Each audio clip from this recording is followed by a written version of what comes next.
Je vous le disais dans les titres, les 2 et 3 septembre, Nouakchott célébrera le 1500e anniversaire de la naissance du prophète, paix et salut sur lui, avec un événement intitulé « Unifier les cœurs, éteindre les séditions et résoudre les conflits ». Des experts et leaders du monde musulman se réuniront pour explorer comment l'héritage prophétique peut guider les sociétés face aux divisions et à l'extrémisme. La conférence devra transformer cette inspiration en actions concrètes pour la paix sociale et politique. Avec nous, M.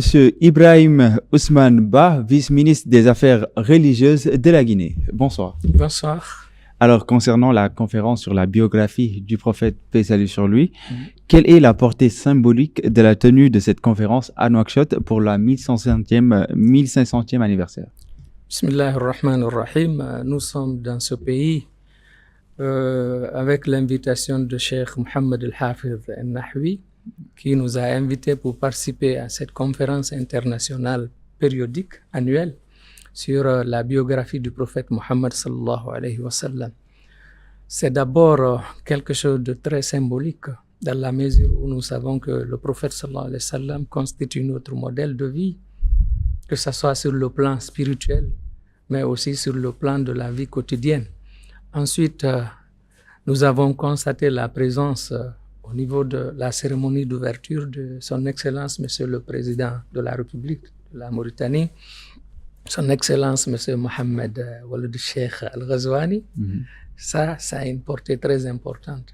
Je pense qu'il y a une collaboration franche entre les oulémas et les faiseurs d'opinion, c'est-à-dire le président de la République et tout le gouvernement. Cela va en droite ligne avec les enseignements contenus dans le Saint-Coran et la tradition du prophète Mohammed sallallahu alayhi wa sallam. Alors, concernant le slogan, comment comprendre le slogan « Unifier les cœurs, éteindre les sédictions et résoudre les conflits » ? Vous savez, aujourd'hui, nous sommes dans un monde rempli de conflits, de haine, de divisions. Un monde qui a besoin d'une autre voie du salut pour tout le monde.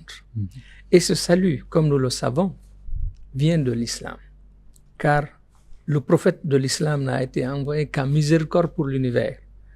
Allah subhanahu wa ta'ala, à travers le Saint-Coran, nous dit « Wa ma arsalnaka illa rahmatan lil alamin » et nous ne t'avons envoyé qu'en guise de miséricorde pour l'univers, donc pour l'univers tout entier.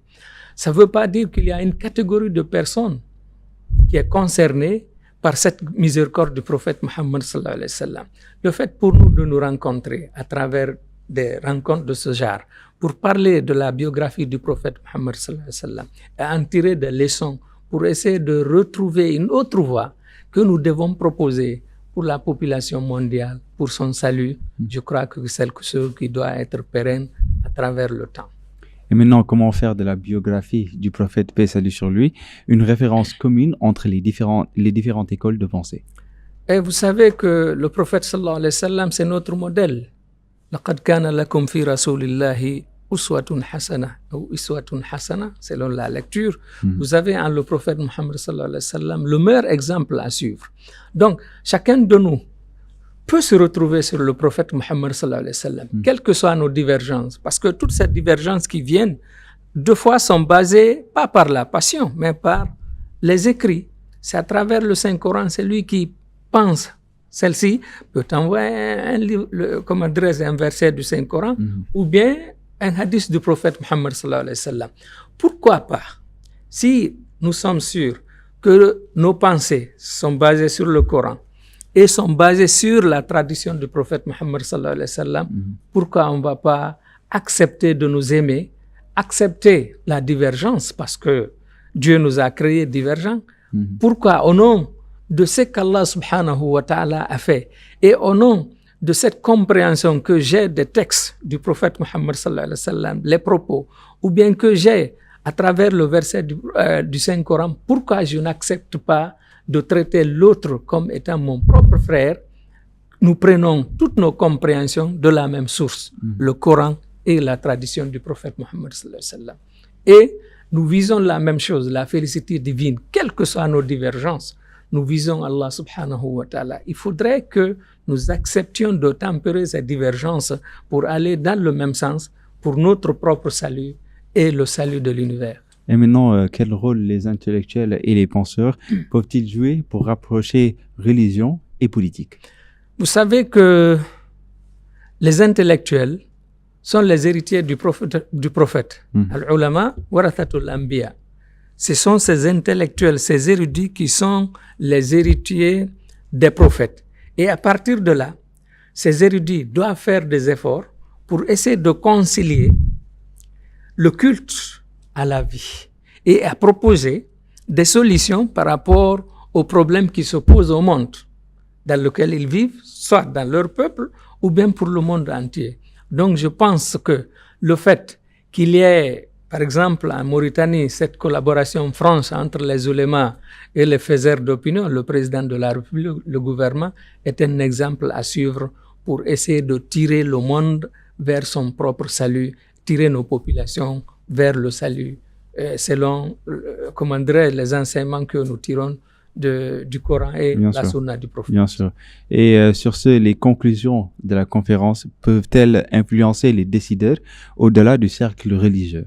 Bien sûr, puisque nous savons que les solutions qui sont proposées par l'islam, c'est des solutions qui peuvent être, comment dirais-je, appliquées à tout le monde, qu'on soit politique, qu'on soit religieux, qu'on soit jeune, qu'on soit femme, ainsi de suite.